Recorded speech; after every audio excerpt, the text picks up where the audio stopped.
Boa noite, sejam todos bem-vindos à aula inaugural do curso de especialização em Educação na Cultura Digital, que é um curso promovido pela Universidade Aberta do Brasil, da UFES.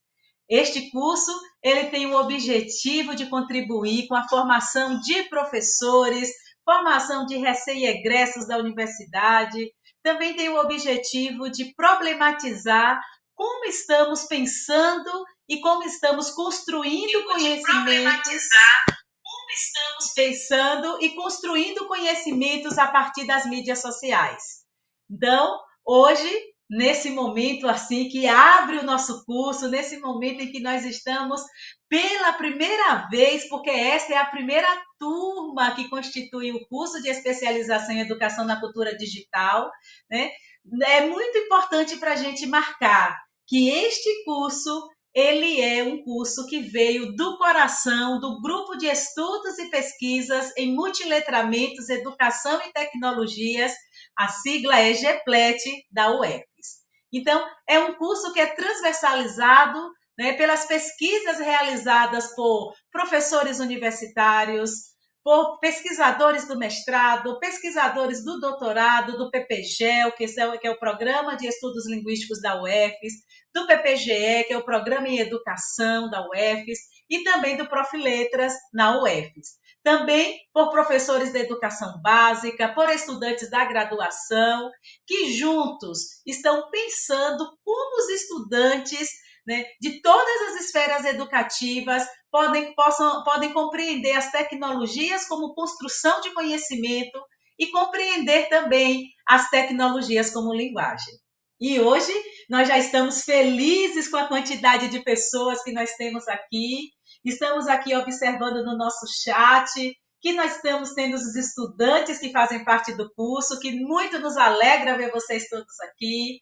Temos também colegas de trabalho. Estou vendo aqui a colega Jaqueline Lé. Um grande abraço, Jaqueline, para você. Que também, gente, Jaqueline Lela vai ser uma das professoras do curso agora no primeiro semestre do componente Letramentos Digitais. Estamos felizes também por vermos integrantes do GEPLET, que aqui está. Eu vi agora até há pouco Giovana, então vou cumprimentar o GEPLET a partir de Giovana.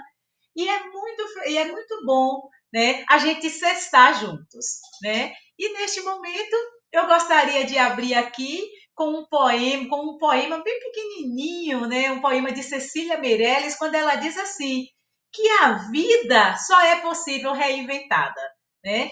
E o período pandêmico nos ampliou a necessidade de reinventarmos como as tecnologias digitais elas serão integralizadas às nossas práticas pedagógicas, à nossa vida social, à nossa vida de trabalho e em outros setores, né, que constituem a esfera social em que estamos inseridos.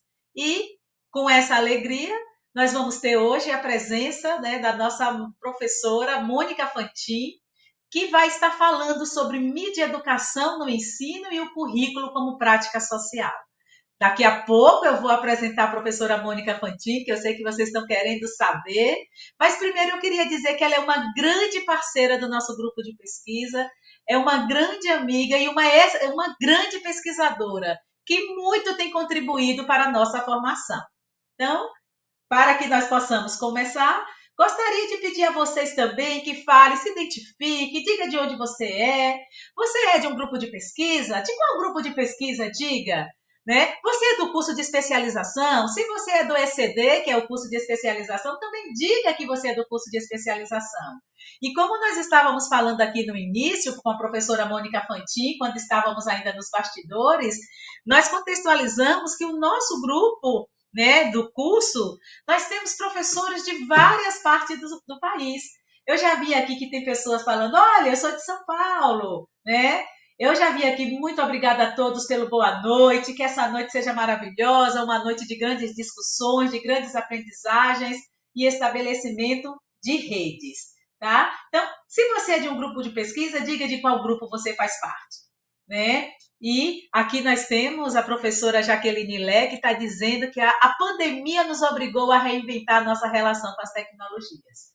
E vamos agora pensar né? Não só com atos de currículo, mas a partir de uma curricularização também de como essas tecnologias podem, né, contribuir para as nossas aprendizagens. Então, antes de passarmos aqui adiante, eu quero saber quem está aqui, que isso é muito bom para a gente. Nós temos Viviane, que é a orientanda da professora Mônica Fantin. Seja muito bem-vinda, Viviane. Que bom que você está aqui, né? Nós temos também aqui os estudantes, né, dos polos que estão aqui já se identificando, dizendo a sua cidade, né, que é da cultura digital.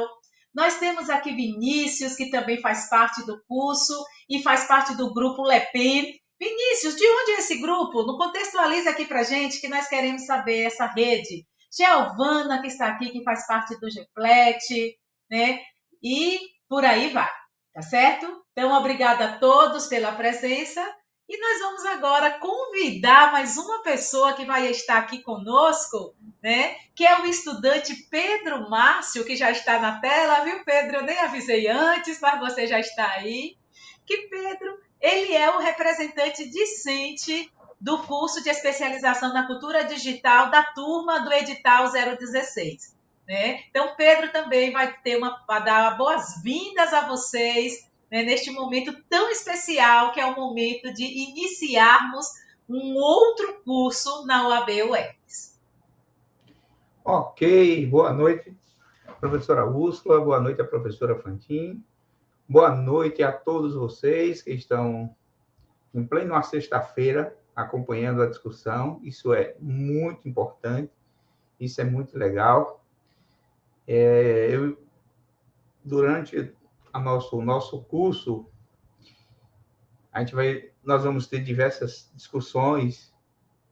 Esse curso é um curso extremamente importante para a nossa formação, visto que nos tempos atuais, na cultura em que vivemos, nós estamos imersos em um mundo tecnológico e que cada vez mais a tecnologia ela vai tomando o nosso espaço, e nós precisamos estar atualizados em relação ao trabalho com as tecnologias digitais e educação, fazendo essa parceria.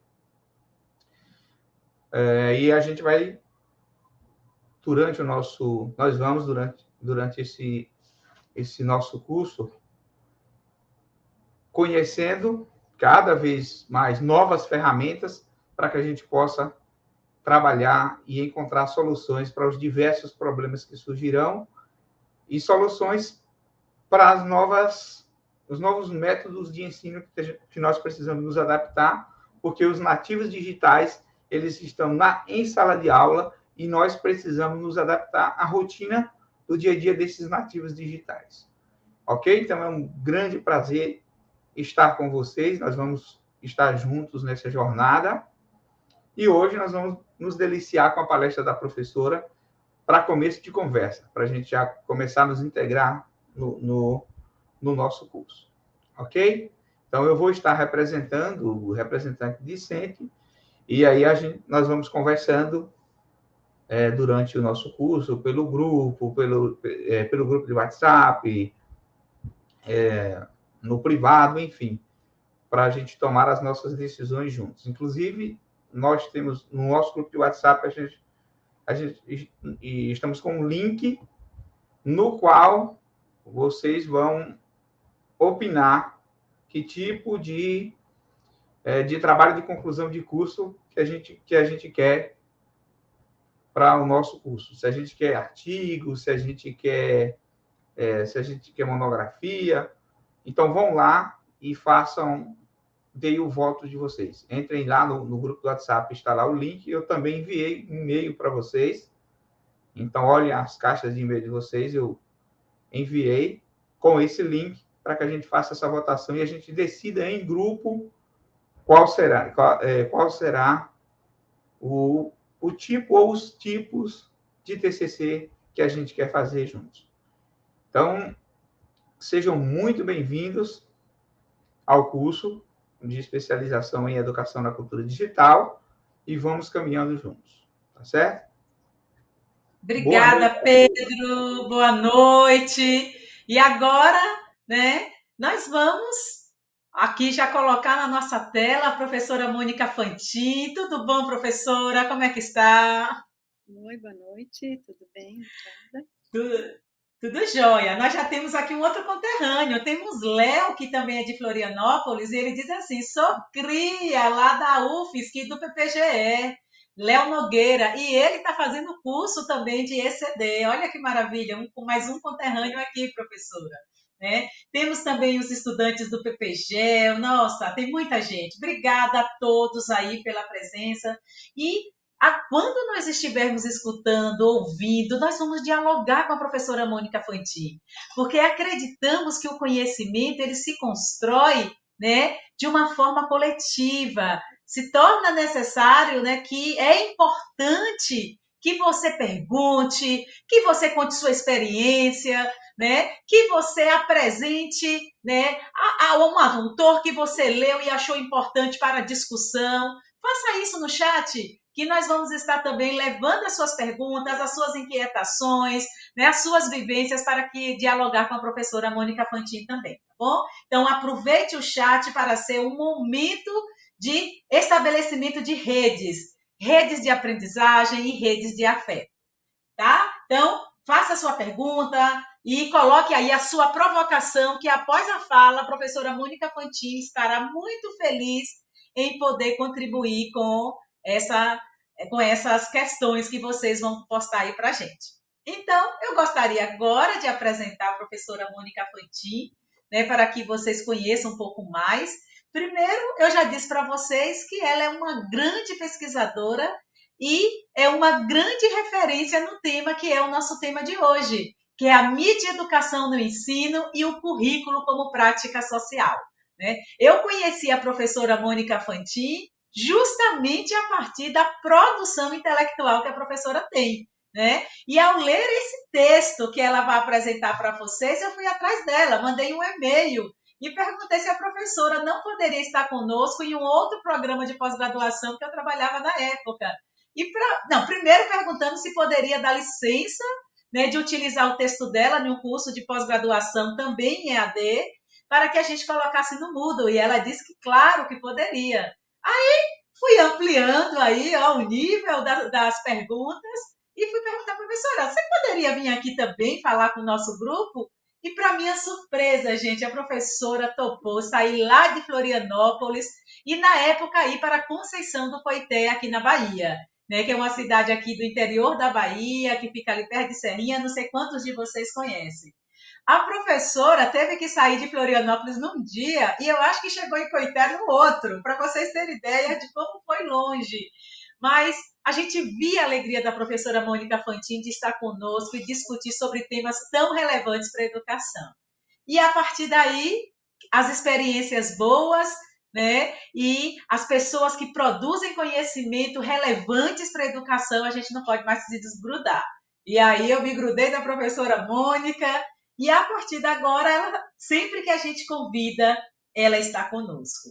E a professora Mônica Fantin, ela é doutora em educação pela Universidade Federal de Santa Catarina, com estágio pós-doutoral no exterior, em Milão, na Itália. Também realizou, né, um estágio pós-doutoral em estética no Departamento de Filosofia de Milano e outro estágio pós-doutoral na Espanha. Daí, olha, só começando a ler o currículo da professora. Né? Além disso, ela é professora associada do Centro de Educação da Universidade Federal de Santa Catarina e atua no curso de pedagogia e no programa de pós-graduação em educação. Então, Léo, você deve ter sido, né, aluno da professora Mônica Fantin, ou encontrou a professora Mônica Fantin pelos corredores da UFSC, deve ter tido já algum contato com ela. Ela também é líder do grupo de pesquisa Núcleo Infância, Comunicação, Cultura e Arte na UFSC e tem experiência na área de educação, com ênfase no campo da infância, cultura lúdica, mídia e educação, formação docente. Então, veja que aqui tem muito mais coisa que eu poderia falar do currículo, porque é um vasto currículo. Então, já deu para a gente ver como vai ser boa essa noite, como nós vamos ter... Ah, a professora esteve no CEMET também, a professora Mônica Fantin esteve no CEMET. Olha, vocês estão bem lembrados, tá vendo? Ela esteve no CEMET. Então, vai ser muito boa, muito rica, mas ela vai se tornar mais rica porque vocês vão fazer suas colocações, suas perguntas, suas provocações. Pedro vai estar me ajudando neste momento, né, de coleta, de leitura, né, e de interação. Então, professora, nós estamos com a sala repleta, felizes pela quantidade de pessoas e informamos que daqui a pouco a lista de presença vai estar sendo divulgada. Para receber a certificação, tem que assinar a lista de presença, não esqueçam. Daqui a pouco vamos começar a rodar essa lista para que vocês assinem, tá bom? Então, vamos lá, professora, agora é com você. Obrigada. Bem, boa noite. Aula inaugural, né? A responsabilidade, né, que a Úrsula me deu, né? Aula inaugural, eu acho que é um convite, né? São as boas-vindas a todas que estão aqui, que vão fazer o curso, ou que não vão fazer o curso, mas que estão participando, né? Um curso que inicia sempre é uma promessa, né? Uma esperança, uma abertura ao novo, né? Junto com a apresentação de tudo aquilo que o curso propicia, e que vocês já devem estar sabendo como é que é estruturado, né? E como todo bom início, eu gostaria de começar com agradecimento, né, ao convite da coordenação, né, da nossa querida professora Úrsula, tão generosa, né, nessa apresentação que ela fez, né, toda a sua equipe, e cada uma das pessoas que acompanha esse encontro, bem como todas as pessoas que contribuíram para que a gente esteja aqui agora, né, para conversar, trocar, compartilhar, né, refletir um pouco sobre esse tema. E aí, se a gente pensar no campo das ciências, das artes, da filosofia, da educação, né, e tantos outros, a gente sempre se depara com pessoas que estiveram e ofereceram várias e diversas contribuições que transcendem no tempo, né? Alguns pioneiros de certas reflexões e, por vezes, até proféticos, né? Como Marshall McLuhan, por exemplo, né? Estudioso da comunicação, que ainda nos anos 60 já falava da aldeia global que a gente vive hoje e da tecnologia como extensão do corpo. Tem também Freinet, na década de 40, que já falava da lição a posteriori, que hoje se fala tanto em sala de aula invertida, né? Então, na verdade, na década de 40 ele já falava nessa perspectiva. Mas aí eu quero trazer também o filósofo, o Flusser, filósofo das mídias, que na década de 1980 ele já dizia que nós somos provavelmente a última geração que cresceu dentro de uma cultura alfabética e que somos também a primeira geração que viveu a presença cada vez mais invasiva e difusa do digital. Aliás, né, que não só temos vivido, mas também planejado. Porque quando se fala nos lugares comuns, muitas vezes, né, dos nativos digitais e essa presumida competência na diversidade que eles trazem, talvez até nesse processo de domesticação, entre aspas, né, das mídias, as mídias digitais, muitas vezes se esquece que essas mídias digitais não foram inventadas por eles, né, mas justamente pelos mais velhos, né, os considerados imigrantes, né, que pertencem a uma cultura outra, né, e agora estão aqui no digital. Mas não só, justamente por aqueles que também muitas vezes lamentam o uso de certos usos do digital, que assinalam certos riscos, certos perigos, e que também lembram dos bons tempos em que ficavam brincando nas ruas, nas praças, jogando bola e tantas outras, sem o celular, né? Então, foram eles que projetaram, que desenvolveram todos esses anos, né, as mídias digitais. Defensores da escrita, hoje adeptos do digital. E na história da educação e da comunicação, a gente sempre depara também com os limites de cada época, que geram oscilações, incertezas, dúvidas, riscos e, por vezes, também perigo, né, das novas tecnologias, ao lado do grande fascínio pelas novas oportunidades que também se abrem. Então, aconteceu desde Platão, né, quando discutiu a passagem da oralidade para a escrita, que se discutia se era uma lembrança ou inibidor da memória. Aconteceu quando surgiu a imprensa, né, com a Revolução Industrial, né, a tecnologia seria controle ou seria liberdade? E está acontecendo agora com as mídias digitais. Então, pensar essa realidade e estando imerso nela, nem sempre propicia o distanciamento da reflexão, né? Mas é um exercício constante que a gente tem que estar fazendo, né, de pensar esse contemporâneo sintonizado com esses desafios do nosso tempo.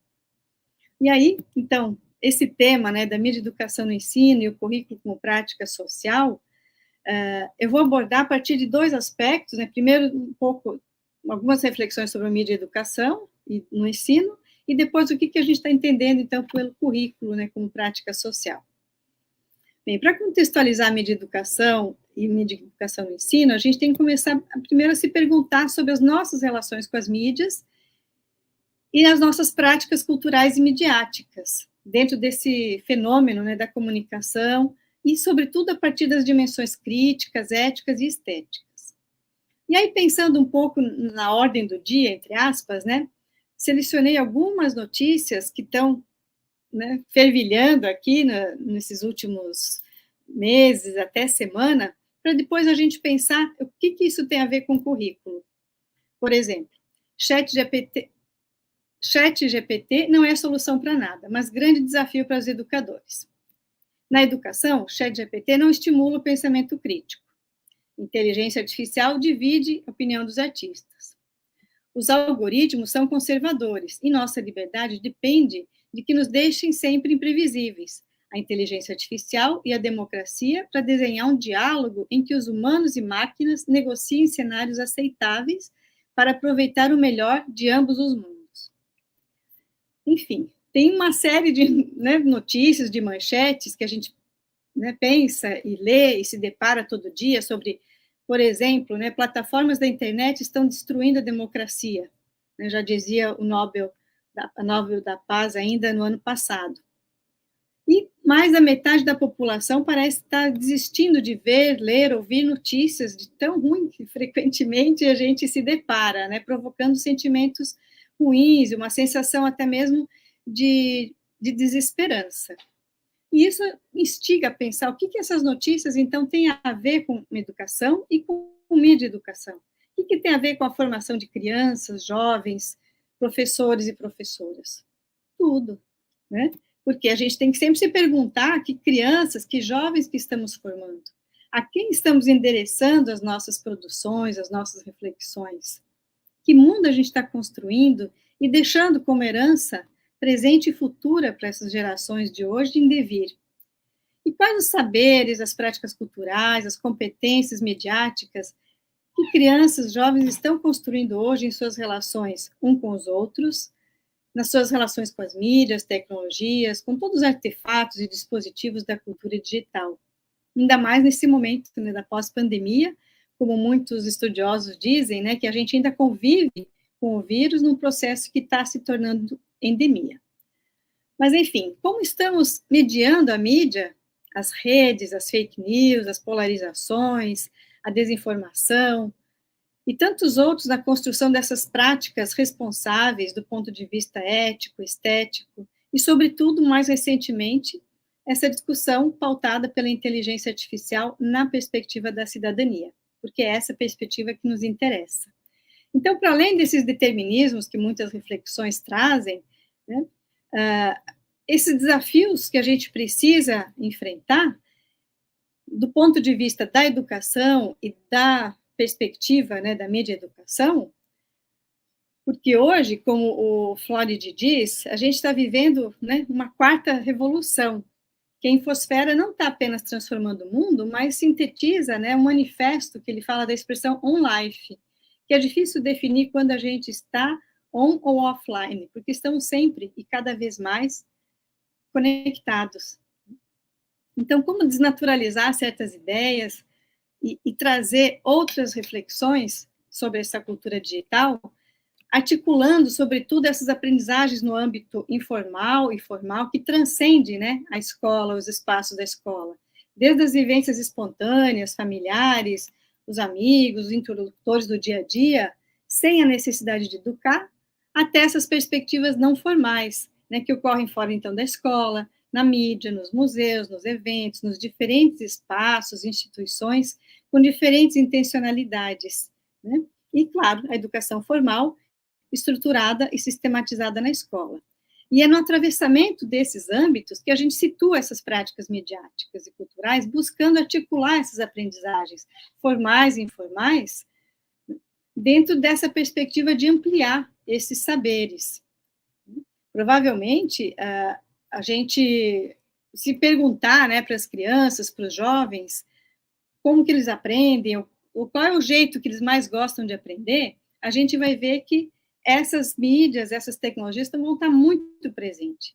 E ainda que elas não tenham nascido voltadas para a aprendizagem, né, a maioria delas nasceu como entretenimento, no tempo livre, o nosso tempo de estudo na aula, nas salas de aula, na escola, é regido por uma outra estrutura, que não a do entretenimento, né? Ainda que o nosso tempo livre esteja cada vez mais colonizado pelo digital, como diz Rivoltello, né? Então, nesse protagonismo das mídias que a gente vê na sociedade contemporânea, interpela a escola, o currículo, né? E todos que trabalham com formação, né, para pensar essa realidade, para pensar essas possibilidades de produção, né, não só de conteúdos, né, mas de significados que a gente vai construindo nessa interação, né? E aí tem toda uma discussão, né, do papel do professor, né, da desmediação. Será que a gente não tem mais essa figura do mediador?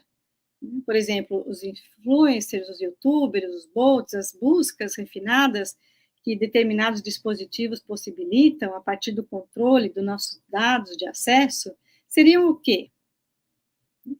E aí, como é que fica, então, o papel, né, da nossa prática docente diante dessa realidade? Né? Recuperar um pouco essa história, né, da importância de trabalhar com as mídias, porque elas vão construindo as nossas ideias, as nossas representações, os nossos modos de se relacionar, mas que também apresentam certos descompassos, né, entre o que é demanda da escola e o que é demanda da sociedade. E como que a escola, então, pode estar sintonizada com esses desafios e com essas demandas que nos chegam a cada dia? Como que a escola está ajudando essas crianças, esses jovens a entender essa realidade, a dar sentido àquilo que aprendem, que a gente está vivendo, equipando, né, capacitando esses sujeitos a viver, né, nessa realidade, mas também nesse presente como um futuro que se constrói. Então, considerando a escola como um ecossistema comunicativo, pedagógico, cultural, como espaço de socialização, de produção do conhecimento, de encontro, de interação, que a gente vem reafirmar essa importância, né, de entender que as mídias não são só um recurso, uma ferramenta que a escola vai ou não utilizar, porque ela está presente nas nossas vidas, ela está mediando relações, né, como diz o Latour, né, elas são actantes, são sujeitos sociais, elas interferem nas relações, né, quando ele fala da teoria do ator em rede, né. Então, nesse sentido, a gente precisa ir além dos determinismos, com esse argumento, muitas vezes, entre apocalípticos integrados, né, remontando ainda à década de 70, ou esses otimismos ou pessimismos diante da tecnologia, para pensar alternativas que vão além desses determinismos. Né? Pensar, então, a mídia não só como um instrumento, uma ferramenta, mas também como um ambiente, né? Como um tecido conectivo que constrói essas relações. Né? E aí a ecologia das mídias nos ajuda a pensar nesses ambientes, nesses tecidos sociais e comunicativos, nos quais a gente vai tecendo nossa existência. Né? E nesse processo, estamos cada vez mais hibridados com a tecnologia. Diversas pesquisas apontam, né, a esse respeito. E algumas perguntas chaves para a gente entender essas relações vão desenhando alguns cenários provisórios de grandes mudanças no âmbito da política, mudanças sociais, culturais, educativas que estamos vivendo. Né? E perguntar sobre esse cenário, né, vai, né, nos conduzir ao que a gente entende, então, por uma educação midiática, porque todo mundo hoje parece que é consenso, não, a gente tem que educar para as mídias, a gente tem que fazer uma educação midiática para ampliar esse entendimento sobre o que está acontecendo e sobre o que é estar alfabetizado nesse contexto. Então, além de ler, escrever, interpretar criticamente essas informações que acessamos, saber da confiabilidade das fontes, entender as formas de edição de uma mesma notícia, problematizar essas formas de uso dos artefatos que hoje estão cada vez mais pautando, né, a nossa vida. E aí a mídia educação entra nessa perspectiva, então, de lidar pedagogicamente com essas mídias, com todas as mídias, né, não só com as digitais, né, de uma forma sustentável, ecológica, sem perder de vista essa dimensão do lúdico, da corporeidade, do contato com a natureza nessa relação. E nesse entendimento, pensar essas formas de consumo, ou como que essas mudanças de consumo também estão, muitas vezes, sendo trazidas, né, para a escola, seja nos artefatos, serviços, redes sociais, jogos, plataforma, e tantas outras, né, de compartilhamento de vídeo, YouTube, WhatsApp, Twitter, Instagram e tantas outras, que nos remete à urgência, né, de discutir essas dimensões éticas e estéticas decorrente dessas formas de uso, né, na mediação de uma perspectiva, então, reflexiva, ética, estética, do ponto de vista da responsabilidade e da cidadania. Porque hoje é um aspecto imprescindível na formação humana, né, não só na formação de jovens, crianças, adolescentes e docentes, né, mas na formação humana, pensando, então, toda essa multiplicidade de linguagens que envolve para poder refletir e reelaborar esses conteúdos criticamente. Então, essa difusão, né, das mídias digitais e traz também, né, esse contraponto do cyberbullyismo, essa insegurança, muitas vezes, a respeito do controle dos dados, essa vigilância que nos ameaça, né, e tantos outros comportamentos e posturas equivocadas e, por vezes, até desrespeitosas, que necessitam, então, dessa mediação formativa, né, de ensinar para as mídias, que hoje coincide, então, com essa educação para a cidadania. Então, a mídia de educação, ela atua como essa condição de cidadania, de democratização do acesso, das linguagens, da aprendizagem colaborativa, da participação responsável, né, como uma cidadania, então, instrumental e também de pertencimento. E aí, uma pesquisa que a gente fez, uma pesquisa interinstitucional, que eu participei de um grupo da Alfamed, que envolve mais de 15 países, América do Sul, América Central, alguns países europeus, para investigar, né, como é que estão essas competências midiáticas nesses cenários brasileiros e euro-americanos. E aí a gente foi vendo, né, a partir de algumas dimensões da linguagem, da tecnologia, do aspecto técnico, das interações, ou dos processos de produção e difusão, das ideologias e valores, né, da estética, entre crianças, adolescentes, jovens, professores, né, e comunicadores. E essa pesquisa chama atenção, né, foi feita em 6 universidades aqui do Brasil, que são realidades diferentes, mas que muitas vezes essas práticas têm uma semelhança, mesmo que as culturas sejam diferentes, mesmo que o local, né, atravessado por outros fatores, a gente vai percebendo e desmistificando também essas práticas, né, a partir também daquilo que Buckingham falava, né, que somos mais consumidores do que produtores, né? Então, a gente se pergunta, o que então está sendo produzido, né, por crianças e jovens quando a gente considera que eles são cada vez mais produtores, né? E aí o fator, além, né, desse fator tecnológico, e além da questão da técnica, né, na questão das linguagens e da mediação, pensando, então, outras questões, né, que nos levam a querer saber, né, será que o YouTube hoje é a arena mais democrática mesmo da participação cidadã dos canais e de um currículo centralizado? Qual o propósito de usar certos vídeos virais que aparecem, né, ou que parecem atuar quase como um novo currículo, né? Se essas expectativas, muitas vezes democráticas, né, de certos artefatos e plataformas, pareciam, né, ser uma grande possibilidade de cidadania, a gente está vendo que ela está cada vez mais pautada pela indústria cultural, né, pela monetização, os vídeos comerciais, né, e que competências elas estão construindo. Então, como pensar essa transição, né, desses espaços, ou melhor, esse diálogo, essa interlocução, né, desses espaços formais e informais, né, e discutir toda a diversidade daquilo que está sendo produzido, né, porque essas mídias digitais vão instalando certas formas de operar com a cultura e saberes que não são neutros. da mesma forma que assegura uma participação e uma voz também, que pode marginalizar outras formas de conteúdo e expressão. Uma aguinha. Aí a gente entra na questão da liberdade do controle dos dados. Então, refletir sobre essa questão do controle dos dados, que hoje, né, também, né, essa revisão do Marco Civil da Internet traz, a questão da segurança, da liberdade, são questões que interpelam a todos nós. Né? Por mais naturalizado que estejam, precisam também de alguns estranhamentos. Desde a visão da vigilância, da biopolítica de Foucault, a psicopolítica de Bouchard, as redes sociais, os círculos amigos, como ecos de si mesmo, né, ou espelhos da realidade, como a Santella fala, né, uma sociedade, então, em que a mídia está na vida, né, das pessoas que habitam esses comportamentos, essa estrutura, com uma possibilidade também de minimizar certos impactos e pensar nessas oportunidades extraordinárias que eles trazem, né?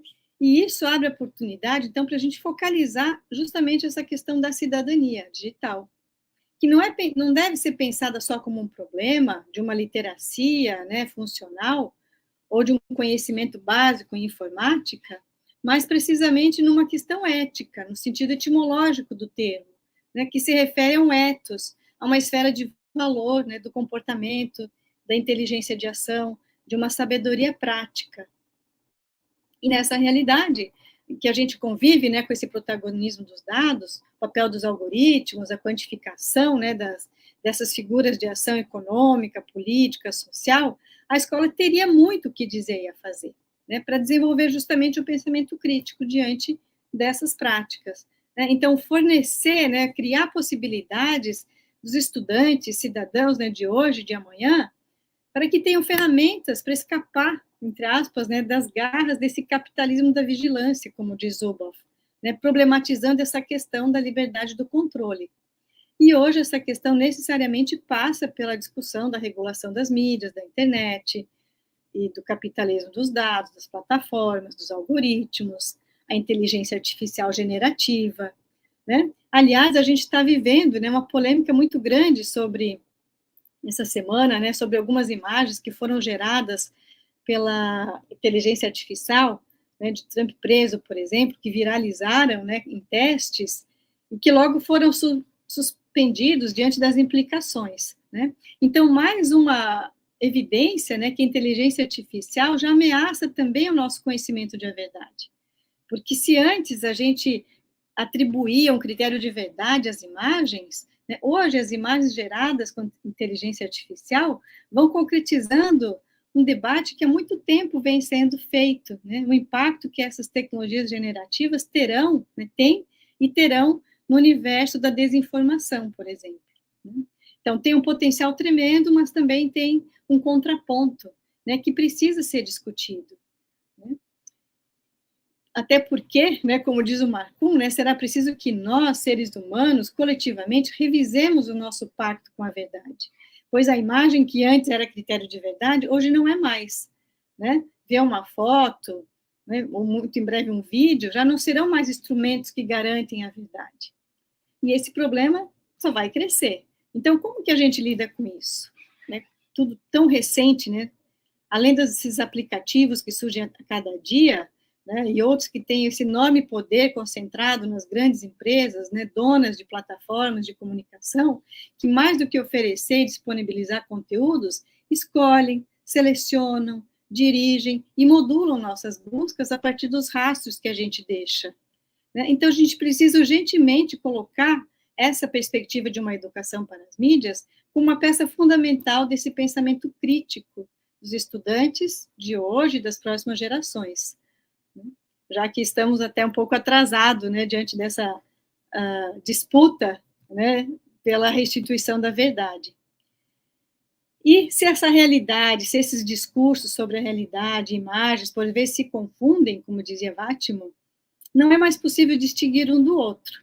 E isso vale, então, para as notícias, para as imagens falsas, mas também se aplica, de uma forma mais geral, a qualquer informação que possamos ler na web, ou ver, né, nas milhares de discussões que povoam as mídias sociais. E aí, então, a mídia educação, mais uma vez, enfatiza a importância dessa literacia midiática para poder lidar com essas questões, né? Agregando não só a dimensão da compreensão dessas imagens, do acesso, né, mas da responsabilidade e também da resistência, né? Então, essas dimensões clássicas do trabalho em mídia e educação, dessas competências midiáticas no âmbito alfabético, né, instrumental, de codificar e decodificar, no âmbito cultural, né, da análise, do pensamento crítico, e no âmbito também criativo, né, da produção, vai sugerindo certas mudanças, né, não só na perspectiva estética, né, mas, sobretudo, nesse jeito de pensar o que significa, né, lidar pedagogicamente com as mídias hoje, né, nessa perspectiva do com as mídias, sobre as mídias, para as mídias. Então, essa perspectiva, né, da educação midiática se relaciona com a questão do acesso, né, que é o ponto de partida, né, a gente vê a exclusão digital e essa desigualdade tremenda que foi, né, durante a pandemia e ainda continua, a questão política, né, do acesso democrático, os usos, aplicações e os serviços oferecidos.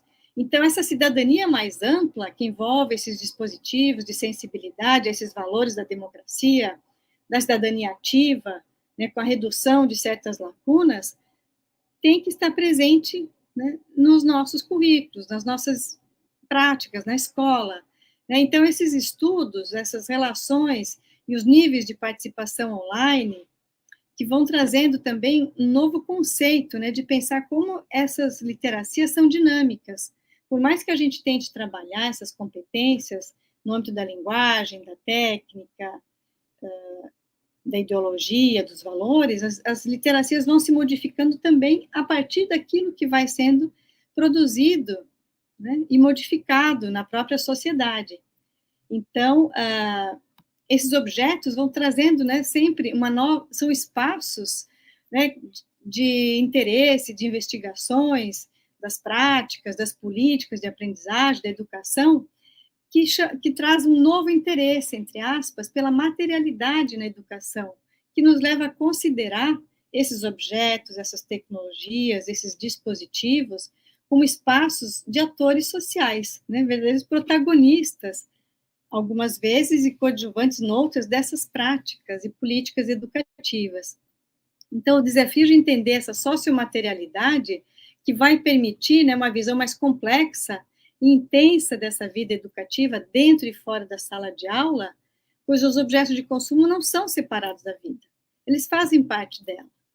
E isso significa que não é mais possível isolar, né, essas tecnologias, seja como ferramenta, como dispositivo, dos contextos e o sistema de relação que fazem parte. Então, esse desafio da mídia educação e da literacia midiática não é apenas, entre aspas, né, refletir criticamente, mas ética e esteticamente, sobre todos esses consumos, essas práticas culturais. Não apenas para ajudar as crianças e jovens a usar menos, né, o smartphone, por exemplo, ainda centrado na ferramenta, mas também para levá-las a compreender que esse sistema de inter-relações sociais, econômicas, políticas e culturais do qual fazem parte, está centrado na sociomaterialidade, focalizando, então, os espaços de significação, as relações, as produções e as análises como experiências de participação nesses espaços híbridos da cultura. E tudo isso que a gente está conversando tem a ver com o currículo com prática social. Como a Úrsula falou no início, né, daquele texto que ela mencionou, né, que foi escrito, eu acho, em 2010, 2011, né, o currículo, a mídia educação e o currículo como prática cultural, a gente vai continuando sempre a pensar, né, nessa perspectiva dessas produções, dos textos, muitas vezes pensando, poxa, que legal, já naquele, né, escrever isso, ou então como está desatualizado, já precisaria pensar outras questões, né? Mas eu lembro que na época que a gente construiu esse currículo, esse texto, eu estava na coordenação do curso de pedagogia.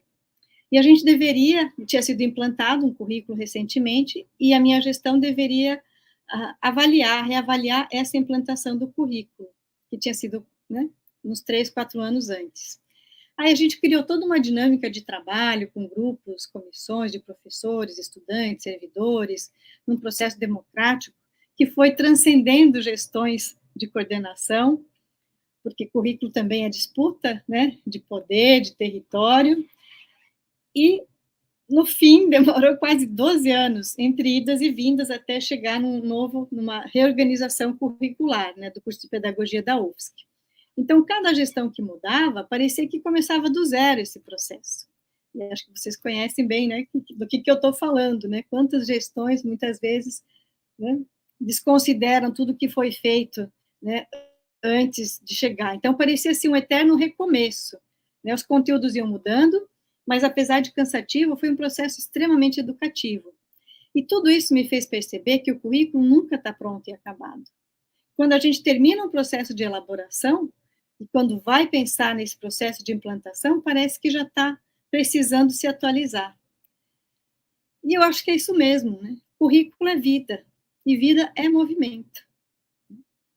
Então, a gente tem que passar por muitas mudanças curriculares para entender que esse currículo é dinâmico, que está sempre se construindo e se reconstruindo, ou pelo menos deveria ser, né? E sempre ter esse grau de abertura, né, de disponibilidade para acolher esse novo, para acolher essas demandas que vão surgindo, para além dos modismos, né? Mas prestar altura de interpretar o nosso tempo, para ser contemporâneo, como eu falei no início, né? Então, nesse movimento, nesse processo que vai se construindo em interação, reflexão, modificação, atualização, como se fossem camadas que vão deixando os rastros, não porque a escola quer, mas porque a vida é assim. A exemplo do que a gente está vivendo agora, por exemplo, essa discussão da BNCC, né, e a reestruturação do novo ensino médio, que, de novo, né, a gente pode questionar o que de fato tem. Então, como foi feito, como foi produzido, e como que agora está sendo discutido novamente, né? Então, nesse movimento, sempre pensar a participação, a discussão, a elaboração, né, do currículo como um ato de cidadania. Porque quem faz o currículo somos nós. Né? Muitas vezes a gente fala como se fosse, né, uma entidade à parte, mas muitas vezes esses profissionais que às vezes ocupam esses lugares transitórios são colegas nossos.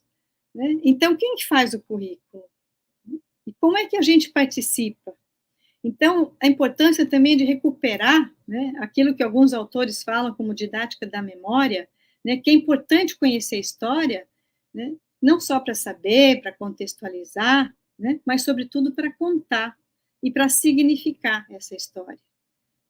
Então, pensar o currículo como prática social, como prática cultural, é pensar no currículo, hoje, né, que envolva todas essas questões. Né? Como pensar, então, um currículo que não aborde essa questão das mídias e tecnologias, uma vez que elas estão tão presentes nas nossas vidas? Essas questões não precisam estar contempladas no currículo, seja como disciplina, seja como tema transversal, que interpela, né, uma possibilidade inter e transdisciplinar, né? Afinal, essa mídia educação no currículo como prática social, no contexto de um curso de educação na cultura digital, como esse que está inaugurando hoje, né, implica pensar todos esses desafios, né, que a gente mencionou, né, desde a datificação, do capitalismo dos dados, das plataformas, dos algoritmos, a desinformação, fake news, pós-verdade, toda uma discussão conceitual também, a questão do controle, da vigilância, da regulação das redes, do marco civil da internet, das responsabilidades e implicações dessas empresas e corporações de mídia, né? As formas de regulação ou de autorregulação, quando é o caso, a internet das coisas, a inteligência artificial, generativa, né? E tantas outras que a gente vai se deparando, né? Então, pensar o currículo na atualidade, na nossa vida, né? Pensar essa prática social, esse movimento, né? Está permeado por essas questões, que muitas vezes a gente não tem respostas, né? E que muitas vezes a gente nem se dá conta desse controle a que estamos submetidos nesse processo. Então, nessa mesma discussão ainda, né, da inteligência artificial generativa de imagem, tem toda a discussão do chat GPT, né, que tem dividido opiniões, né, nos últimos meses, né, em diferentes segmentos da educação, da cultura, da comunicação, sobretudo com preocupações éticas que envolvem, né, desde a questão do plágio, entre aspas, né, até outras questões de autoria. Então, esse aplicativo surgiu, né, recentemente, em novembro de 2022, como uma ferramenta que funciona, né, como um bate-papo, sendo possível fazer perguntas, obter orientações, informações, né, que a inteligência artificial, por exemplo, organiza a partir dos dados disponíveis nos bancos de dados, né, para fazer determinados trabalhos escolares, dar respostas em certas questões ou consultas, né? E em 5 dias, o mais interessante, assim, que em 5 dias, quando foi lançado, ele já chegou a 1 milhão de usuários. Em 2 meses, conquistou o número recorde de mais de 100 milhões de usuários. Né? Foi um dos aplicativos que mais rapidamente atingiu essa marca. E junto com eles, outros, né, que estão chegando de outras empresas também.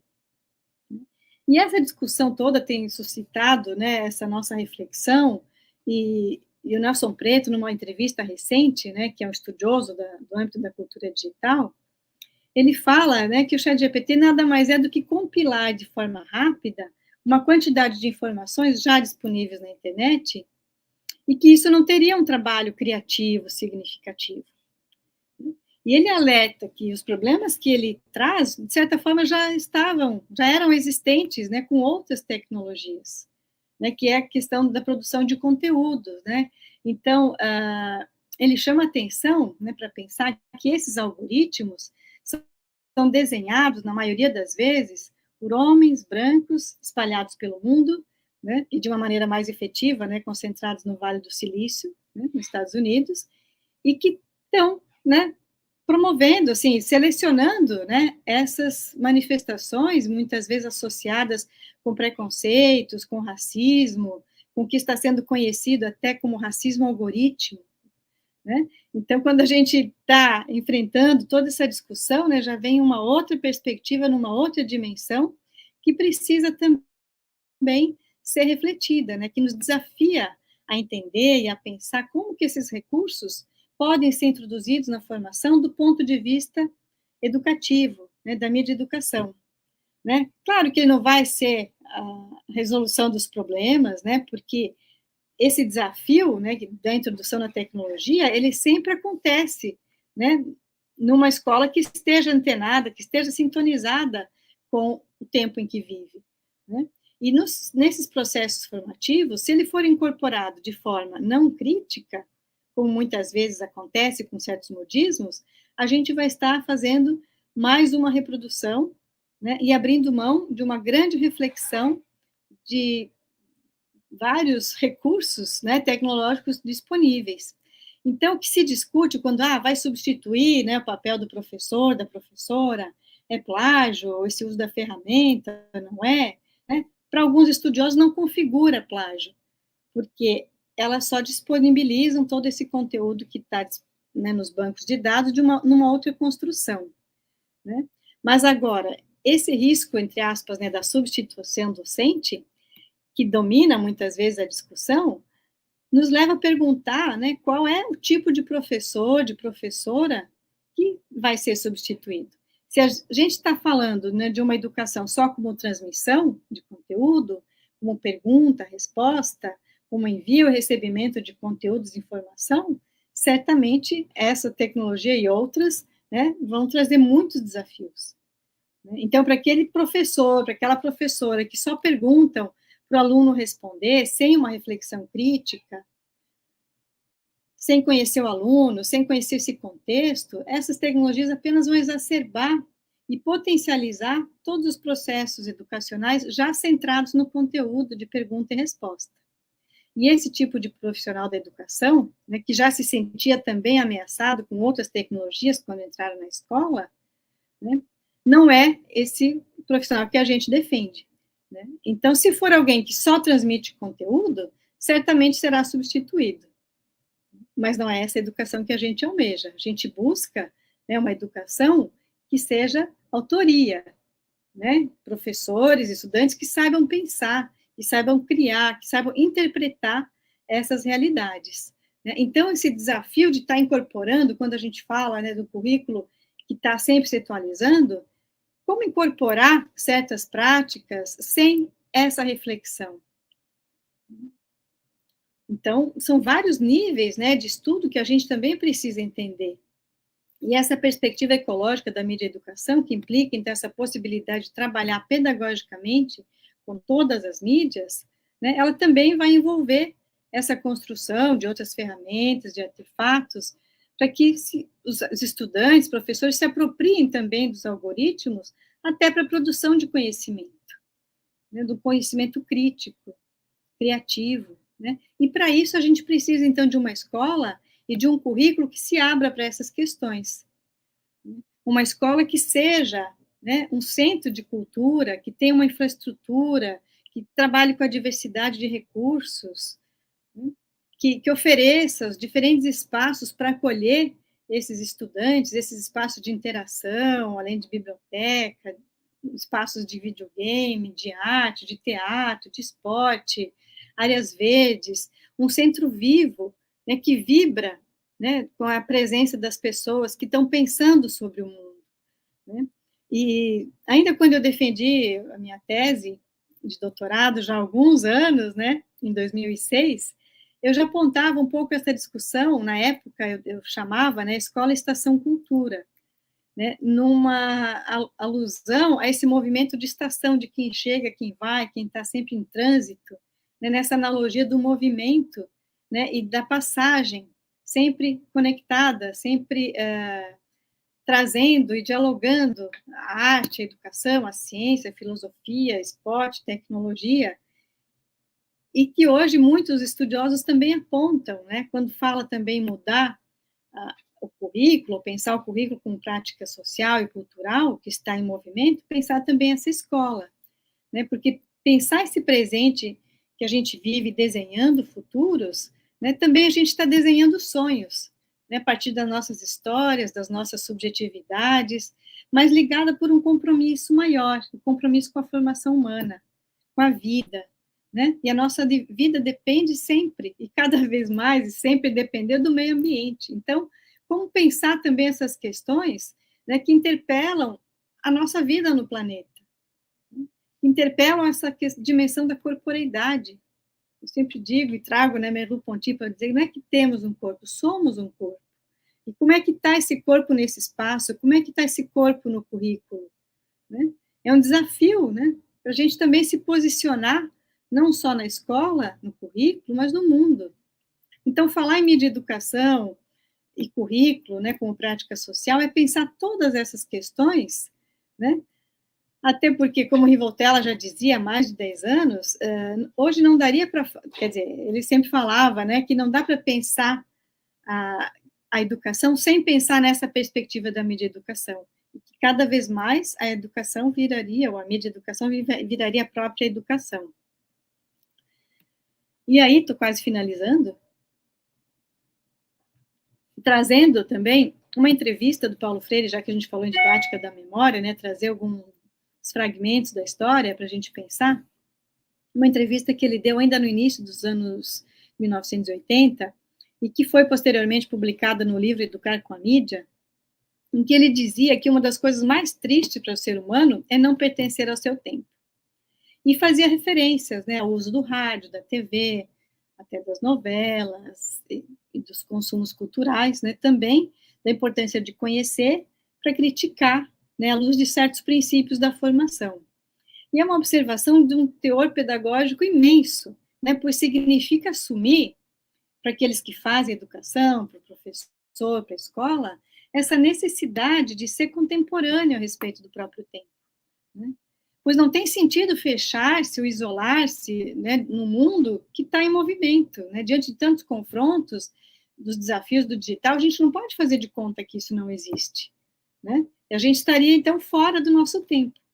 E essa é uma das tarefas, né, da escola para acolher, né, esse currículo como prática social, que socializa conhecimento, que busca dar sentido ao conhecimento e ao mundo em que vivemos. A tecnologia faz parte desse mundo, né? A mídia educação quer trabalhar, né, pretende trabalhar de uma outra forma, né, com esse conhecimento, não só nessa perspectiva perspectiva mais mecânica e naturalizada, né?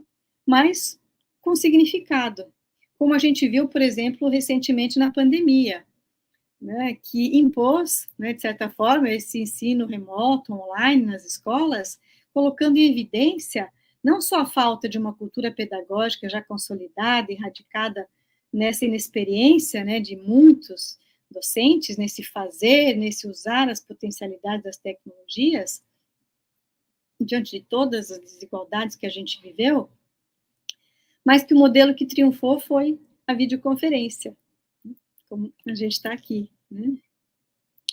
E que não deixa de ser interessante, né? Pensar qual é o modelo que está, né, pautando essas videoconferências, né? Então, ainda está muito calcada nessa perspectiva da aula expositiva. Agora, claro, eu falo, depois a gente vai discutir e tal, mas raramente a gente experimentou, nesse tempo da pandemia, práticas mais participativas, de trabalho de grupo, das plataformas institucionais, né, para além das plataformas institucionais, ou outros modelos também de ensino-aprendizagem colaborativa, em rede, com recursos abertos, e tantos outros, né, como o Nelson diz, a gente perdeu uma oportunidade imensa de criar, de inventar coisas, né?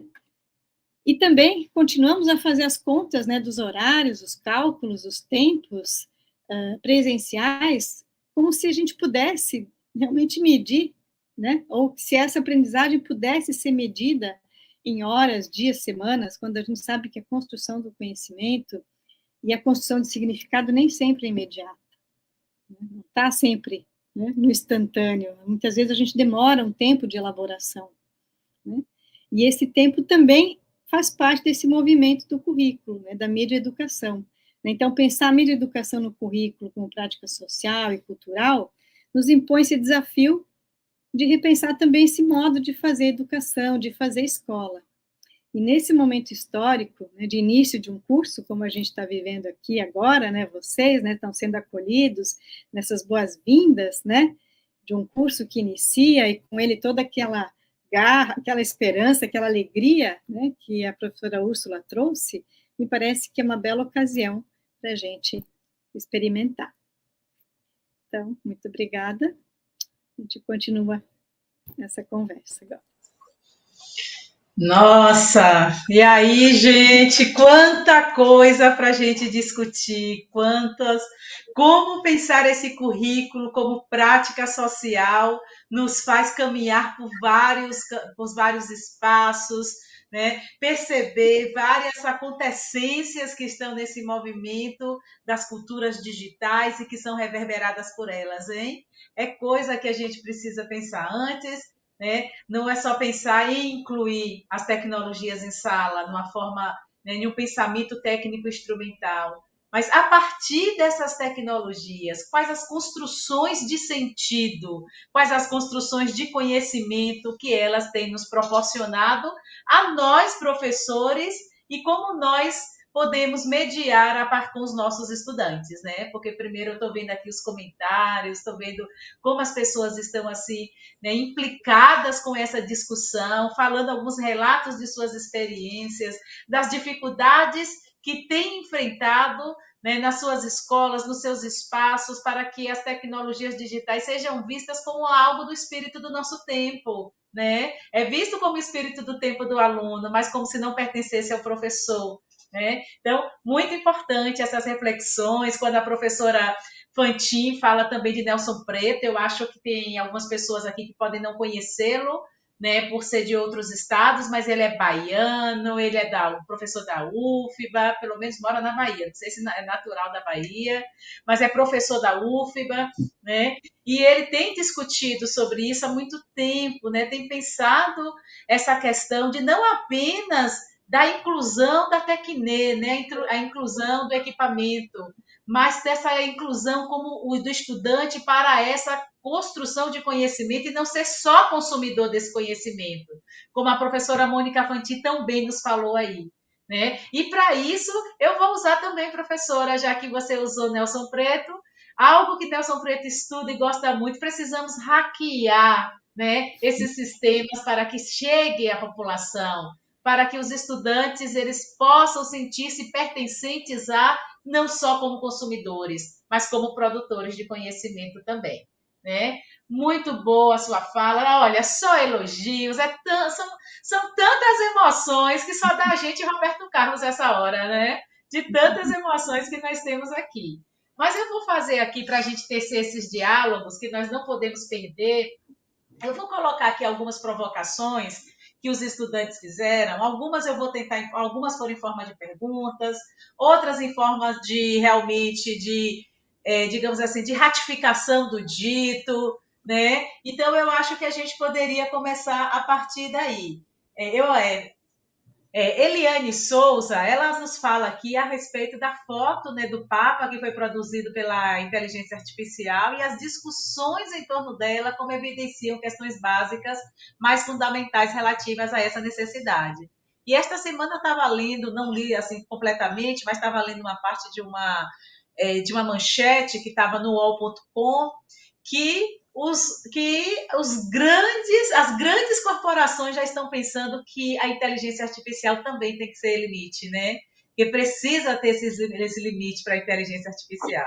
Entre pensar e constituir-se pode ser um grande processo, né? Já que o capital está aí investido. Eu vou colocando aqui, professora, e aí eu vou ver as perguntas que foram feitas, né, e as provocações para que a gente possa continuar esse diálogo, né? Aqui Denise fala, né, quantas reflexões: tecnologia, controle ou possibilidade, né? Currículo, prática social, mídias e democracia, desesperança, necessidade de aprofundamento, que mundo estamos construindo? Que mundo estamos construindo, né? E aqui nós temos também, né, muita reflexão sobre a escola, sobre o papel da escola, o papel do professor, como o professor ele pode, nesse espaço, né, ser agentivo dessas tecnologias. Aí Francisco faz a pergunta: qual a sua opinião sobre o uso do celular na sala de aula? E muitas outras pessoas voltaram a pensar desse celular. Será que ele é o vilão mesmo? Né? Então, aí uma primeira pergunta, sinta-se à vontade. Então, obrigada, né, pelas considerações, pelas questões. E, enfim, eu acho que essa pergunta, né, muitos anos tem acompanhado, né, as formações, né, no âmbito da mídia e educação sobre os usos das tecnologias e do celular, né, que cada vez é menos celular e mais um multimídia, né, em sala de aula. E que muitas vezes, numa escola que não tem essa possibilidade de acesso, né, de conexão, o celular, então, se torna, né, essa possibilidade. E a gente viu na pandemia também que muitas escolas que antes excluíam esse uso, proibiam, depois precisaram dele para poder, né, se comunicar com os alunos das aulas e criar grupos e etc.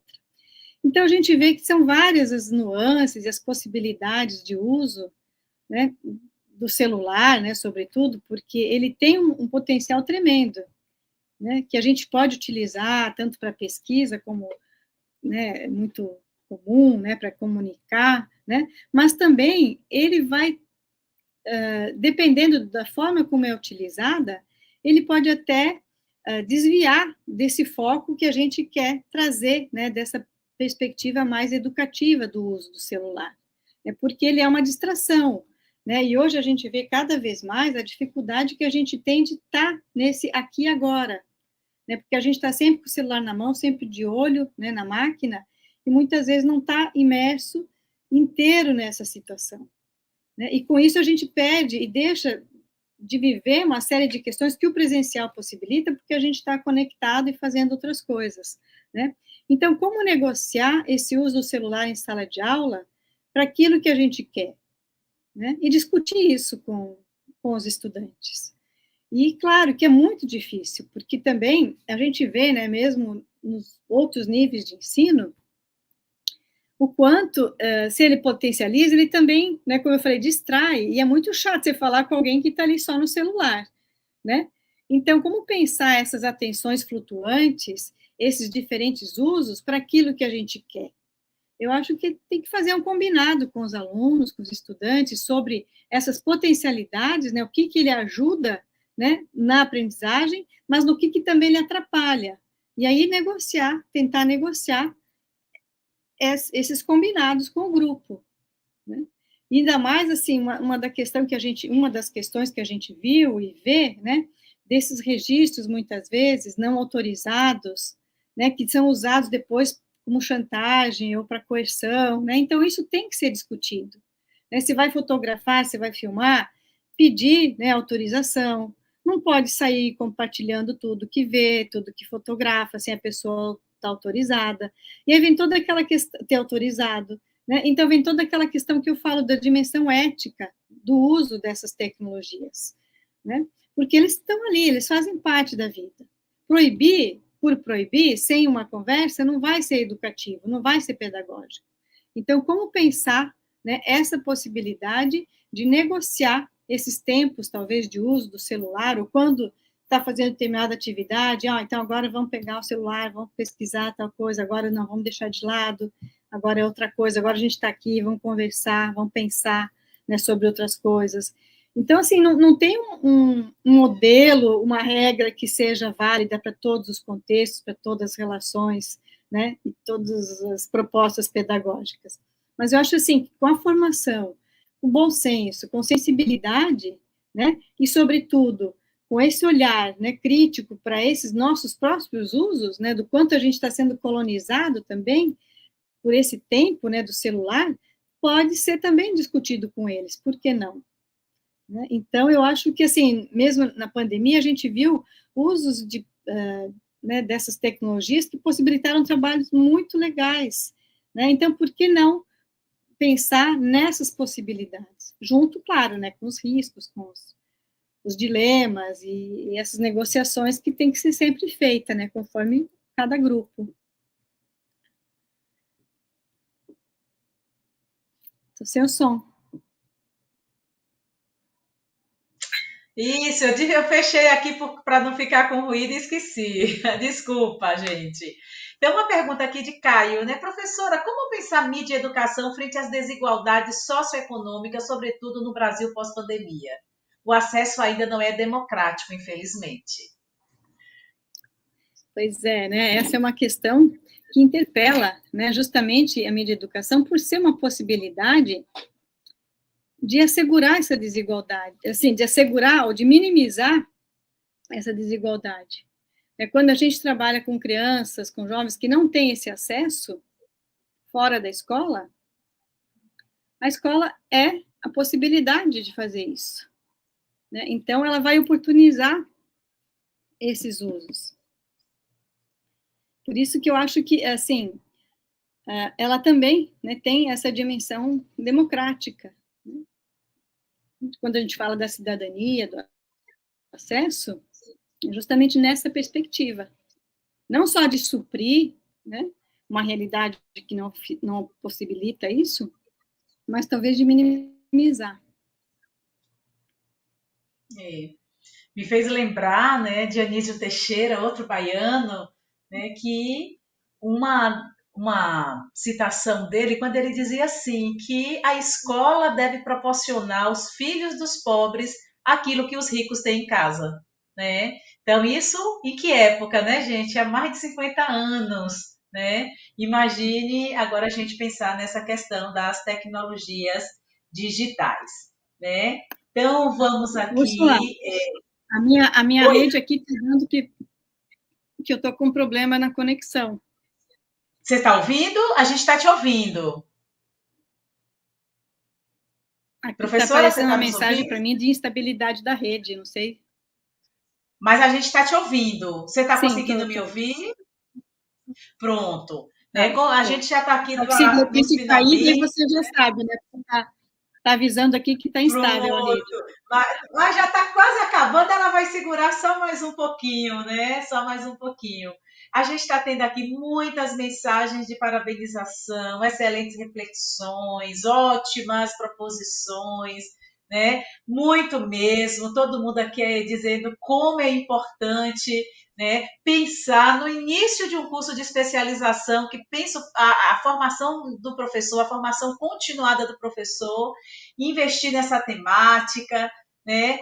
Muitos falando sobre a questão da formação do professor em muitos momentos, não acompanhar esse espírito do tempo, mas olha agora, vocês estão em um curso que vai tentar, a partir de alguns recortes, porque não é possível atingir a todos, mas vai tentar com que a gente consiga, né, algumas discussões que possam ser importantes para a gente, né? Aí tem aqui Flávio também que diz que Flávio ele é doutorando mestrando da UFBA, né? Que infelizmente o modelo tradicional de ensino não ajuda na inserção das tecnologias digitais na sala de aula, né? Então aí não sei se a professora quer comentar alguma coisa a respeito disso, né? Temos aqui também quando a professora diz que reflexões maravilhosas sobre a cultura digital e o currículo, porém ainda existem muitos professores fechados, a professora Nilvane, que é aluna do curso, fechados para essa cultura digital, né? Como se a gente pudesse estar fora da cultura digital, né? A Jace está dizendo que é preciso pensar a escola como esse espaço de colaboração. Luciana Lago, doutoranda aqui do PPGEL, fala que os professores e estudantes como produtores e coprodutores de conteúdos digitais, não apenas como consumidores, né, ratificando ainda mais. E aí, professora, dentro dessas questões, tem muitas outras aqui de forma de comentários, de pergunta, eu não estou identificando mais alguma.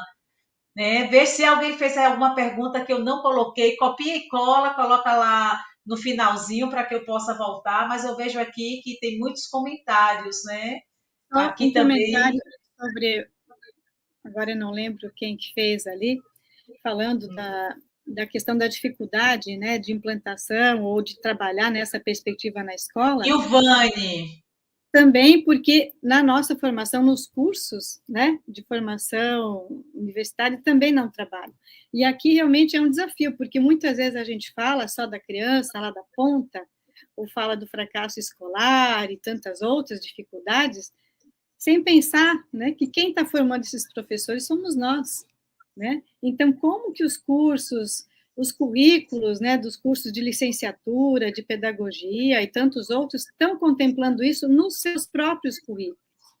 Se a gente fala do currículo do estudante, né, do ensino fundamental, do ensino médio, tal, como é que está esse currículo no âmbito da formação universitária, né, dos cursos de licenciatura? E aí a gente vê, né, como eu falei antes, currículo é disputa, né, de poder. A gente aqui no curso de pedagogia, assim, foi a duras penas que a gente conseguiu criar uma disciplina obrigatória com essa temática da educação e comunicação, porque os próprios colegas não veem essa importância. E aí colocar a disciplina lá no final do curso, né? Então, se a gente pensa, né, no quanto essa tecnologia é estruturante das nossas vidas hoje também, como vários estudiosos afirmam, né, ela tem sido também muito alijada, assim, né, desconsiderada, marginalizada, achando que é só aquela questão técnica da informática, pedagógica, dos aparatos, tal. Não, ela é fundamento da educação.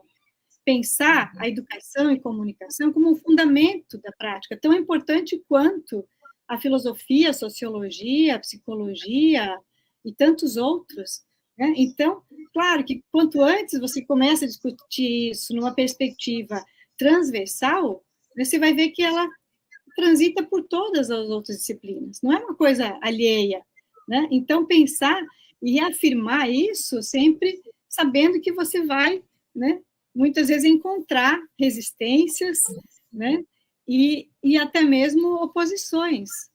Então, por isso que eu falo, o currículo também é disputa, né, de território, e aí a gente tem que sempre, né, bancar. Na época, eu lembro quando eu falei desse currículo, a gente tinha feito 3 disciplinas que trabalhavam com essas questões de uma forma articulada com a arte, né, com a comunicação, com a imagem, né, mas, enfim, o que a gente conseguiu foi uma disciplina a duras penas e ainda lá no final do curso.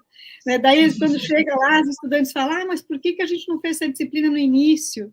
Né? Poder fazer tantos outros trabalhos, tantas outras perspectivas com outras linguagens, né? Poder trabalhar no estágio e tantas outras possibilidades, né, que essa questão abre, até mesmo para discutir, né, a produção e socialização do conhecimento, como que tem sido feita. Verdade. Então, é um desafio também. Desculpa, professora, pode continuar. Não, era só para fechar. Então, nós temos aqui mais 2 perguntas, e temos também aqui que Oswaldo está aqui. Lembre do que eu perguntei, lembre do que eu falei. Então, eu vou lembrar, Oswaldo, não se preocupe. Então, temos 2 perguntas para fecharmos, né? E tem vários comentários. Depois, se quiser dar uma visita a esse vídeo, olhar os comentários que lá tem. Eu acho que a partir do que vocês constroem aqui, nós também estamos fazendo as nossas tessituras, né? As nossas tessituras, estamos problematizando as nossas pretensões de validade do discurso. É muito bom mesmo, né? Eu e a colega Obdália fizemos uma vez um exercício de pensar a escrita de um artigo a partir dos comentários que estão no chat, né? Do que complementam aquilo que a gente está falando. Então, para quase a gente fechar, nós temos 2 perguntas e temos também a colocação de Oswaldo, né? Professor, o que a senhora acha da pedagogização dos recursos digitais? É importante o acesso livre para além da escolarização? Sim, porque essa ideia, né, de pedagogização, entre aspas, né, que transforma tudo num objetivo, muitas vezes, destituído de um significado como objeto sociocultural de conhecimento, né, como uma coisa que só faz na escola, e não nessa articulação dessas aprendizagens formais e informais que a gente falou, né, no início. Então, certamente, né, o acesso livre, para além da questão da escolarização, é fundamental, né? Só que, assim, é nesse espaço da escola que essa mediação deve acontecer, até porque ele já está fora da escola, e muitas vezes está mais fora do que dentro, né? E quando a gente fala que essa tecnologia está tão naturalizada em vários espaços, e na escola ainda sempre, né, ao redor de uma aula, às vezes não funciona, não tem, né? Então, como pensar, né, esse acesso livre que já existe, de certa forma, fora, mas trazendo também para pensar, não na perspectiva só da pedagogização, mas na perspectiva da criação, né, da crítica, da reflexão, até mesmo para poder articular e fazer a relação daquilo que faz fora da escola com aquilo que faz na escola. É essa construção de sentido que uma mediação mais qualificada pode assegurar. Isso. E a última pergunta, para depois a de Oswaldo ali, professora Fantin, como fica a formação inicial de professores para as mídias, considerando as possibilidades e limitações dos currículos e dos contextos escolares? Então, né, essa questão da formação inicial, como eu falei antes, né, é ainda um desafio, né, porque os professores das licenciaturas nem sempre atribuem essa importância. Então, acho que a gente tem que fazer essa formação desses docentes também, né, com as nossas pesquisas, no diálogo com os nossos pares, né, e considerando, claro, as possibilidades, os limites, né, dos currículos, nos mais diferentes contextos, mas sempre trazendo, né, essa questão em pauta, né? E aí, buscando uma estratégia, entre aspas, que eu tenho feito, é assim, é sempre perguntar o que isso tem a ver, que a gente está aprendendo nessa disciplina, o que isso tem a ver com outros que vocês aprenderam, né? Onde que se vocês conseguem relacionar ou fazer alguma articulação com alguma outra coisa, né? Vista em outras disciplinas, em outros conteúdos. Então, exercitar sempre, né, essa perspectiva, né, dessa interação, dessa articulação, e também a gente teve algumas experiências exitosas quando a gente faz um trabalho em parceria. Por exemplo, a minha disciplina dialoga com várias outras ali, então, conversar com a professora, minha colega, se a gente não pode fazer uma atividade junto, ou, de repente, uma avaliação que envolva as reflexões das duas disciplinas, né? Então, tentar trabalhar colaborativamente também com os nossos colegas. E aí, devagarinho, eles também vão percebendo uma outra possibilidade de articular esses conhecimentos. E isso a gente faz na escola, né? A gente argumenta, defende que deva ser feito na escola, mas nem sempre a gente faz na formação inicial, né? Então, é fundamental que a gente também consiga, né, fazer pelo menos essa tentativa, né, de diálogo com os pares. Verdade. E para finalizar esse bloco e a gente fechar esse momento tão gostoso, olha, tá vendo, gente, como o curso começou? Ah, e vai continuar, porque lembre-se que no dia 3, segunda-feira, nós temos o mini curso de currículo Lattes para aqueles que quiserem participar. Enviei hoje o link da sala, que vai ser pelo Teams. Enviei também um tutorialzinho para que vocês possam baixar o Teams, dialogar primeiro com a plataforma, né, para conhecê-la, para poder estar aqui presente, 19 horas, dialogando com a Elane. A Elane, inclusive, está até aqui assistindo hoje, dialogando com a Elane sobre o currículo Lattes, aqueles que quiserem fazer esse mini curso. Porque nós pensamos, professora Mônica, um curso que, para além das aulas, nós vamos também oferecer cursos de extensão, vamos fazer eventos, vamos fazer oficinas, para que eles compreendam não, que já compreendem, né? Mas para que eles vivam a universidade. O curso de educação à distância também dá a possibilidade de viver a universidade, né? Não precisa viver a universidade apenas quem está no curso presencial. Aqui também, né? Vamos viver a universidade. E Oswaldo está falando aqui, professora, não esqueça, não esqueça. Não, qual é a pergunta do Oswaldo? Oswaldo quer saber quais são a indicação de leitura sobre mídia e educação. Quais indicações poderia dar? Bem, tem várias, né? Eu sou suspeita, né? Porque eu trabalho bastante. A professora Mônica Fantin é a minha primeira indicação, viu? As outras agora ela vai dizer. Bem, aqui no Brasil a gente tem, né, diversos autores que trabalham com essa perspectiva, né? A Maria Luísa Belloni foi uma pioneira, né, no trabalho da mídia educação, e tantos outros que depois abordam, né, essa questão nos diferentes níveis de ensino também. Mas eu posso fazer uma listinha, assim, umas referências, enviar para a Úrsula, e depois ela pode compartilhar com vocês algumas leituras, né, que talvez sejam importantes, né, para quem tem interesse em continuar, né, a pensar sobre isso. Então, eu me comprometo, então, em mandar essas referências. Agradeço, obrigada. E nesse momento final, colocando aqui também as parabenizações, né? Aqui as pessoas são obrigadas pelas suas contribuições, e eu já fui colocando outras também, né? Também falando sobre o curso, que curso maravilhoso, né? Excelente explanação. Aqui agradecendo muito pela presença da professora, né? Falando que foi muito boa. Muitos elogios aqui, professora. Não dá nem assim para colocar todos, porque eu que muitos agradeço, aqui. Né? Só tenho que agradecer e desejar que esse curso, né, seja realmente tudo aquilo que vocês puderem construir de bom, né, para a formação, para o ensino, para a educação, para a cultura, né, e estou certa que vai ser, né, bem exitoso. Da minha parte, me coloco à disposição para a gente continuar, né, essa ou outras conversas, quando possível. Então, só tenho que te agradecer, Úrsula, e agradecer todas essas questões, esses comentários que nos fazem sempre pensar, né, a respeito daquilo que a gente vem pesquisando, que a gente vem trabalhando, e como que isso é entendido, né, pelos nossos pares, né, afinal somos todos colegas, né, e acho que isso é uma oportunidade muito importante, né, para a gente poder ter essa troca. Então, só agradecer.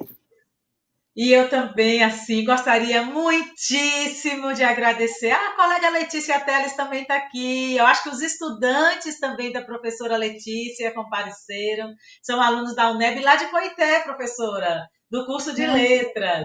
Um grande abraço aí para todos. Jacobina e Coité também. Né? Isso. Então, a gente também super agradece. E eu vou terminar com o que o Luiz falou. Foi top. Foi muito top. Muito obrigada, professora Mônica Fantin, por sua presença, por sua disponibilidade. De sexta-noite estar aqui conosco, discutindo uma temática tão relevante que, com certeza, só irá contribuir para os estudos, né, do curso de especialização na cultura digital. Agradecemos muitíssimo. Né? Sempre contar com essa parceria dessa pessoa linda, né? Com esse sorriso maravilhoso e essa disponibilidade. Muito obrigada mesmo. Obrigada a todos que participaram, aos estudantes do curso de especialização em educação na cultura digital, aos membros do GEPLET, aos colegas professores também colegas professores do curso, aos grupos de pesquisa que aqui também se fizeram representados. Então, a todos vocês, né? Muito obrigada por dedicar esse espaço de segunda noite, ou de sexta noite, segunda noite é a aula, olha eu aqui no meu ato falho, né? De sexta noite para estar aqui com a gente, tá? Obrigada mesmo. Os certificados, eles vão ser confeccionados e no prazo de 15 dias máximo estará com vocês, né? Enviaremos para vocês pelo e-mail que foi informado quando vocês preencheram o Google Forms, assim como também enviaremos o certificado da professora Mônica. Então, agora a gente encerra este momento, né? E encerra com a esperança de que segunda-feira já estaremos aí no Currículo Lattes, no dia 10 já estaremos discutindo outras temáticas sobre a educação na cultura digital. Muito obrigada a todos e vamos encerrar aqui a nossa transmissão. Obrigada.